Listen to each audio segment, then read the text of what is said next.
નમસ્કાર.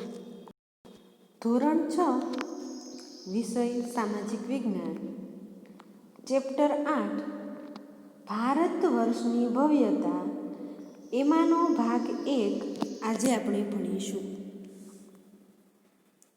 અગાઉ આપણે ઇતિહાસમાં પાષાણ યુગથી એટલે કે આદિ માનવો ભટકતું જીવન જીવતો ત્યારથી લઈને મૌર્ય યુગ અને ગુપ્ત યુગ સુધી અભ્યાસ કર્યો અને તેમની સંસ્કૃતિઓ, શાસકો વિશે થોડી માહિતી મેળવી. ત્યારના સમયમાં ભારત એક મોટું રાષ્ટ્ર હતું, જેમાં અનેક પ્રજાતિઓ એટલે કે જુદી જુદી જાતના સમૂહો આવીને દેશમાં વસ્યા હતા, જેને કારણે ભારતમાં વિવિધ સંસ્કૃતિનો સંગમ જોવા મળે છે, એટલે કે જુદી જુદી સંસ્કૃતિ જોવા મળે છે. એટલે તો જવાહરલાલ નહેરુએ કીધું છે, ભારતમાં વિવિધતામાં એકતા આવેલી છે અથવા તો એકતા કહેવાય છે. આપણે આ ભારતની ગૌરવશાળી પ્રજા તરીકે આપણે ગૌરવ અનુભવીએ છીએ. આગળ જોઈએ તો પ્રાચીન ભારતમાં ખેતી કેવી હતી એના વિશે અભ્યાસ કરીએ તો કે આપણા જીવનમાં મોટા ભાગની વસ્તુ જે વપરાય છે તે ખેત પેદાશ એટલે કે ખેતીમાંથી ઉત્પન્ન થયેલી વસ્તુઓ જોવા મળે છે. એટલે ખેતીની શરૂઆત પ્રાચીન ભારતમાં પહેલેજથી થઈ હોય એવું મનાય છે. ત્યારના સમયમાં વિવિધ ઓજારો અને સિંચાઈની પણ સગવડની વ્યવસ્થા હતી. પ્રાચીન સમયમાં ઘઉં, જવ, ડાંગર, જુવાર, બાજરી, તલ, વટાણા આવી વસ્તુઓની ખેતી કરવામાં આવતી, એટલે આવા પાક લેવામાં આવતા.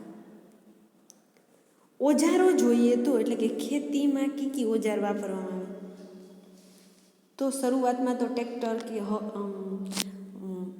આધુનિક ટેકનોલોજી જેવી છે કે ઓયણી છે, હાર્ડવેર છે, હાર્વેસ્ટર છે, તો એવા તો ત્યારે નહોતા. તો ત્યારે શું હતા એ જોઈએ તો આપણે હડપ્પાની સંસ્કૃતિ જોઈએ એમાં આવ્યું હતું, ખબર છે કે ત્યારે ખેતના જે ઓજારો છે એ મળ્યા નથી, પણ એમાં રમકડા મળ્યા છે, એ હળ આકારનું મળ્યું છે.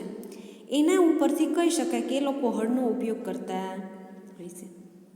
2500 વર્ષ પહેલાંના સમયથી ખેતી થયેલી હોવાનું મનાય છે, અને ત્યારે પથ્થરના તો સાધનોનો ઉપયોગ થતો જ હતો, પણ ધીમે ધીમે લોખંડના સાધનોનો ઉપયોગ વધતો જોવા મળ્યો છે, જેવા કે કુહાડી, હળ, દાંતરડું, કુહાડા વગેરે જોવા મળ્યા છે. ત્યાર પછી છે ખેતીની સિંચાઈ. ગામડાઓમાં રાજાઓને ટકી રહેવા માટે ખેતીનો વિકાસ કરવો ખૂબ જ જરૂરી હતો, જેને લીધે સિંચાઈ ઘણી ઉપયોગી સાબિત થાય છે. આ સિંચાઈ માટે નહેરો, કૂવા, તળાવ અને કૃત્રિમ જળાશયો બનાવવામાં આવ્યા છે. આપણે અગાઉ ઇતિહાસ જોયો, એમાં કોઈ રાજાએ વાવ બનાવી, કોઈએ કૂવો બનાવ્યો. એ સિવાય અત્યારે પણ જો જૂનાગઢમાં નવઘણ કૂવો છે, પાટણમાં કૂવો છે, રાણીનો, બરાબર છે. તો આવા અવશેષો ઉપરથી કહી શકાય કે ત્યારના સમયમાં કૂવા અને તળાવની વ્યવસ્થા કરવામાં આવતી. ઓલું પિક્ચર જોયું ને, કેવું પેલું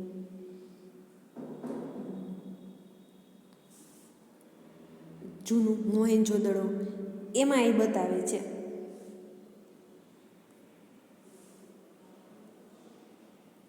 ત્યારના સમયની ગ્રામીણ જીવન કેવું હતું તો ગામડાઓનું જીવન 2 વિભાગમાં વહેંચવામાં આવતું હતું. એક તો ઉત્તર ભારત એટલે કે ઉપરનું, અને નીચે દક્ષિણ ભારત એટલે કે ભારતનો નીચેનો ભાગ છે તે.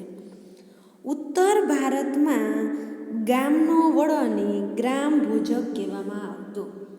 અત્યારે કેમ સરપંચ હતો, ત્યારે ગ્રામ ભોજક કહેવામાં આવતું. આ મોટે ભાગે જે મોટો જમીનદાર હોય એ પેઢીઓ સુધી એના ઘરના જ ગ્રામ ભોજક બનતા. કારણ કે ઝાઝી જમીન હોય એની પાસે, એટલે એ વંશ પરંપરાગત રીતે એ જ બનતા. આવા જમીનના માલિકો ખેડૂતો ભાડે રાખીને ખેતી કરાવતા અને રાજા પણ ગામડાઓમાં કર ઉઘરાવવાનું કાર્ય આ ગ્રામ ભોજકને જ સોંપતા અને ગામડાના કાયદા અને વ્યવસ્થાની જાળવણી એ ગ્રામ ભોજક જ કરતો. જ્યારે દક્ષિણ ભારતમાં 3 પ્રકારના લોકો રહેતા: મોટા જમીનદાર, નાના ખેડૂતો અને જમીન વિહોણા મજૂર, એટલે કે જેની પાસે જમીન ન હોય એને દાસ કહેવામાં આવતા. આ જ હતી ગામડાની જીવન યોજના. હવે એ ત્યાર પછી છે નગર જીવન, એટલે શહેરી. તો શહેરા પણ આપણને એમાં જોવા મળ્યા હતા કે જેને મહાજનપદો તરીકે ઓળખવામાં આવતા, કે જે મહાજનપદો ઉપર હોય તો તે પોતાની નોખી રાજધાની તરીકે નગર વસાવતા. તો આ કેના ઉપરથી કરી શકાય? તો કે વલય કૂપ પ્રાપ્ત થયા છે. એટલે વલય કૂપ એટલે કૂવા જેવા કે જ્યાં શૌચાલય અને કચરા પેટી માટે એ ઉપયોગ કરવામાં આવતા. એના પરથી કહી શકાય કે ત્યારે નગર જીવન પણ હતા. નગર જીવન અને ગ્રામીણ જીવન બંનેનો ખોરાક ઘઉં, જવ, ચોખા, દૂધ, દહીં, ઘી, ફળફળાદી તથા માંસ મછલીનો ઉપયોગ થતો હતો. Next please. સામાન્ય રીતે પુરુષો અને સ્ત્રીઓ 2 વસ્ત્ર પહેરતા હતા. પછી ગામડાના હોય કે શહેરના હોય. ઉપલા ભાગનું વસ્ત્ર અને નીચલા ભાગનું વસ્ત્ર. શરીરના નીચેના ભાગના વસ્ત્રને નીવી એટલે લુંગી જેવું હોય ને એમ, અને ઉપરના ભાગનું વસ્ત્ર વાસ કહેવામાં આવતું. આ જૂની રામાયણો, અમુક જૂના નાટકો આવે છે ને એમાં બતાવવામાં આવે છે. અને ક્યારેક સ્ત્રીઓ ઉપર વસ્ત્ર ઉપર દુપટ્ટો નાખે છે, સ્ટોલ નાખીને એમ, એને અધિવાસ કહેવામાં આવતું. ત્યાર પછી છે પ્રાચીન ભારતની કલા. ઇતિહાસના કલાને 2 ભાગમાં વહેંચવામાં આવતું. એક તો લલિત કલા અને એક નિદર્શન કલા. લલિત કલામાં ચિત્ર, સાહિત્ય, સ્થાપત્ય એટલે કે મૂર્તિઓને એવું બધું, સંગીત અને માટી કલાનો સમાવેશ થતો. જ્યારે નિદર્શન કલામાં નૃત્ય એટલે કે ડાન્સ અને નાટકોનો સમાવેશ થાય છે. નિદર્શન કલા એટલે આપણે શનિવારે જે બાલ સભા કરીએ છીએ એ નિદર્શન કલામાં આવે. અને એ સિવાયની બધી રાખડી સ્પર્ધા કરીએ છીએ, ચિત્ર સ્પર્ધા કરીએ છીએ, એ બધી કેવી કહેવાય? લલિત કલા. એટલે એ 2 પ્રકાર પાડવામાં આવ્યા હતા. હવે જોઈએ તો ભારતમાં સાહિત્યનો વારસો. આપણા સાહિત્ય જે છોડી ગયા છે એ સાહિત્ય. એ સાહિત્યને 3 ભાગમાં વહેંચવામાં આવ્યું છે. એક તો ધાર્મિક સાહિત્ય, બીજું ધર્મેતર એટલે ધર્મ વગરનું જે અન્ય સાહિત્ય છે તે, અને ત્રીજું છે વિદેશી મુસાફરોનું વર્ણન, કે જે ભારતમાં વિદેશીથી મુસાફર કરી અને ભારતની સંસ્કૃતિ વિશે ગ્રંથમાં લખ્યું છે, તેમાંથી માહિતી પણ આપણને મળી છે. એટલે આ 3 ભાગ છે. એમાંનું પહેલું જ છે ધાર્મિક સાહિત્ય. માનવામાં આવે છે કે ભારતનું પ્રાચીન સાહિત્ય સૌથી વેદ છે, જે વેદના 4 પ્રકાર છે: ઋગ્વેદ, યજુર્વેદ, સામવેદ અને અથર્વવેદ. આ વેદોનું સમજાવવાનું કામ બ્રાહ્મણોનું અને ત્યારના ગુરુઓનું હતું, જે બ્રાહ્મણ ગ્રંથો અને આરણ્યકોની રચના કરવામાં આવતી હતી. જેમાં સતપથ બ્રાહ્મણ, ગોપથ બ્રાહ્મણ અને બૃહાદરણ્યક સૌથી અગત્યના ગણાવી શકાય. એટલે આ 4 વેદને સમજવા માટે આવી નાના નાના પુસ્તકોની રચના થઈ હતી. આ સિવાય જોઈએ તો રામાયણ અને મહાભારતની રચના કરવામાં આવી છે. આજે રામાયણ અને મહાભારત ટીવીમાં આવતા લગભગ મોઢે થઈ ગઈ છે, બરાબર. તો મહાભારત જોઈએ તો ત્યારના સંસ્કૃતિના ધર્મ વિશેનો આપણને માહિતી મળે, ત્યારે સમાજમાં શું પરિસ્થિતિ હતી. મહાભારતની રચના વેદ વ્યાસે કરેલી છે, જે શરૂઆતમાં જય સંહિતાથી ઓળખાતું કે આ મહાભારતમાં, કે જેમાં 1 લાખથી વધારે શ્લોકોનું આયોજન થયેલ છે. અને વાલ્મીકીએ રામાયણની રચના કરી છે, જેમાં રામની જીવન ચરિત્ર કથા દર્શાવવામાં આવેલું છે. આ સિવાય જોઈએ તો 108 ઉપનિષદો અને 18 પુરાણોની રચના કરવામાં આવી છે. એમાં થોડાક તમને નામ આપ્યા છે: કંઠ, કેન, પ્રશ્ન, મુંડક, માંડુક્ય, ઈશાવાસ્ય અને છાંદોગ્ય ઉપનિષદો ભારતના મહાન ગ્રંથ હતા. આ સિવાયના કેટલા બધા છે, કુલ થઈને 108 છે, અને પુરાણોમાં 18 છે. એમાં થોડાક પુરાણોના નામ આપીએ છીએ: વિષ્ણુ પુરાણ, ગરુડ પુરાણ, વાયુ પુરાણ, મત્સ્ય પુરાણ, ગણેશ પુરાણ, એવા ઘણા પુરાણ છે, શિવ પુરાણ. તો આવા 18 જેટલા પુરાણોની રચના થઈ હતી. આ ઉપરના જે જોયા છે ને એ હિન્દુ ધર્મના હતા. હવે બૌદ્ધ અને જૈન ધર્મના ગ્રંથોની જોઈએ તો બૌદ્ધ ધર્મના મૂળ ગ્રંથને ત્રિપિટક કહેવામાં આવે છે. એનું નામ જ છે ત્રિપિટક, એટલે કે 3 ભાગ એમાં પડતા હોય. સુત પિટક, વિનય પિટક અને અભિધમ પિટકનો સમાવેશ થાય છે. આ બૌદ્ધ ધર્મની ચર્ચા છે. આ સિવાય તેમાં જાતક કથાઓ, એટલે આપણે નથી કે કેમ કહીએ કે રાણા પ્રતાપની રચના, રાણી લક્ષ્મીબાઈ, એવી કથાઓ પણ છે એનામાં.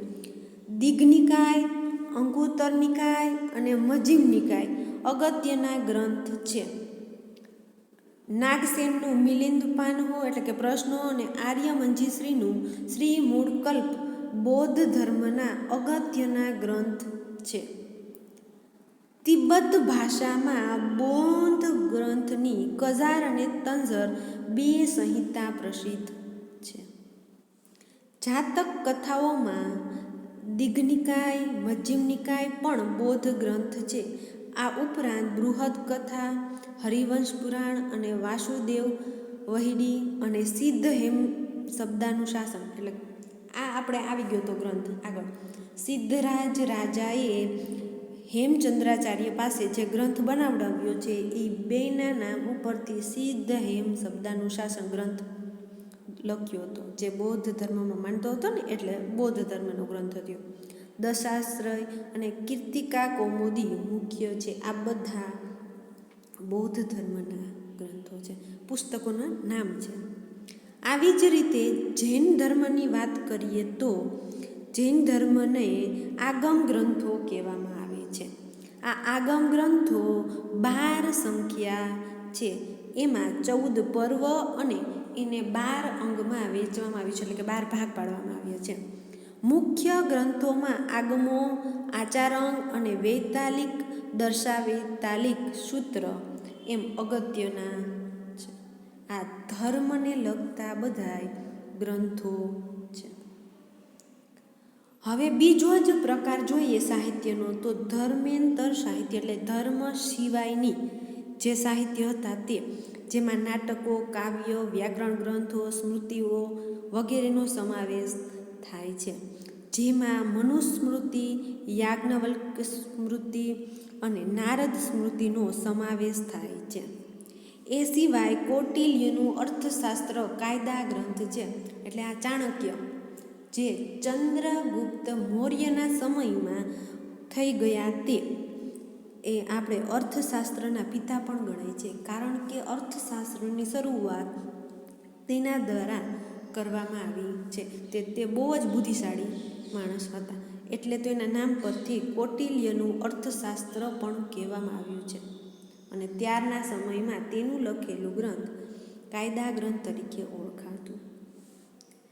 ત્યાર પછી નેક્સ્ટ પેજ ઉપર જોઈએ તો આ સિવાયના નાટકો અને કાવ્યોની પણ રચના થઈ હતી, જે મહાકવિ ભાસ, કાલિદાસ, શુદ્રક અને ભારવી જેવા મહાન સાહિત્યકારોએ કાવ્યોની રચના કરી, જેના નામ છે શાકુંતલમ, રઘુવંશમ, મેઘદૂતમ, કિરાતાર્જુનીયમ, સ્વપ્નવાસવદત્તમ અને મુચ્છકટિકમ વગેરેનો સમાવેશ થાય છે.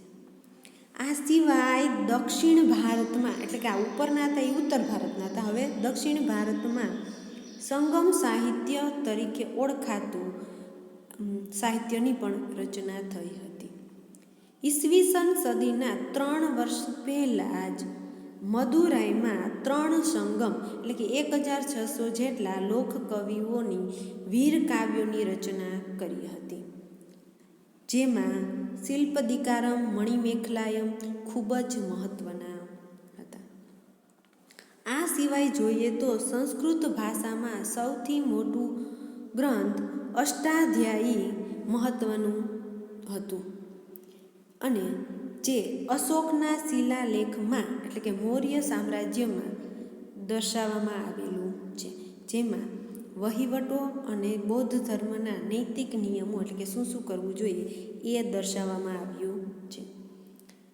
એ સિવાય જોઈએ તો ગુપ્ત કાળમાં કાવ્યો અને ગ્રંથોનો પણ વિકાસ થયો છે, જે સમૃદ્ધગુપ્ત નામના રાજાએ પ્રયાગ પ્રશસ્ત નામના લેખક હરિસેન હતા, જેણે ચંદ્રગુપ્ત દ્વિતીય પરિશિષ્ટના લેખક વીરસેન સાબા હતા, એવું આ પાઠમાં આવી ગયેલું છે.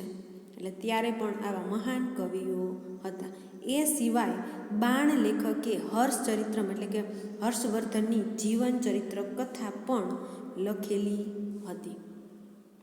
તો આ પુસ્તકોના બધા નામ છે એ આપણે યાદ રાખવાના છે.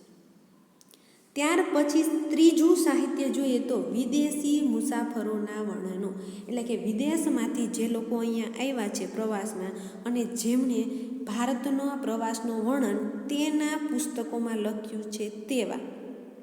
તો એમાં પહેલું જ છે ચંદ્રગુપ્ત મૌર્યના દરબારમાં રહેલો ગ્રીક એલચી મેગેસ્થનીસ. આ ચંદ્રગુપ્ત મૌર્ય સિરિયલ હતું ને એમાં આવતો આ ભાઈ. એમણે ઇન્ડિકા નામનો એક ગ્રંથ લખ્યો છે, જેમાં ચંદ્રગુપ્ત મૌર્યના સમય, એટલે કે મૌર્ય યુગમાં જે માહિતી હતી ને એમાં એને દર્શાવેલી છે. એ સિવાય જોઈએ તો મૌર્ય યુગ વિશે આપણને ગ્રીક નાવિક ટોલમીએ ભૂગોળ વિશે ભારતના બંદરો, એટલે ભૂગોળ એટલે જમીન ઉપર જે બંદરો આવેલા છે કે જ્યાંથી વિદેશ વ્યાપાર થતો હતો એવો, એના વિશે માહિતી મળી છે. એ જ પ્રમાણે ચંદ્રગુપ્ત દ્વિતીય, એટલે કે ગુપ્ત યુગમાં આવેલ ચીન મુસાફર ફાહિયા જે આવ્યો હતો એને, અને સમ્રાટ હર્ષવર્ધનના સમયમાં કોણ આવ્યું હતું તો કે યુએન સ્વાંગ, જે ભારતના સમાજ જીવન અને શાસકો અને સંસ્કૃતિનું એમણે ચિત્રણ, એટલે કે વર્ણન ઊભું કરેલું છે. આવા સાહિત્યો પણ આપણને જોવા મળ્યા છે. અહીંયા સુધી રાખીએ. Thank you.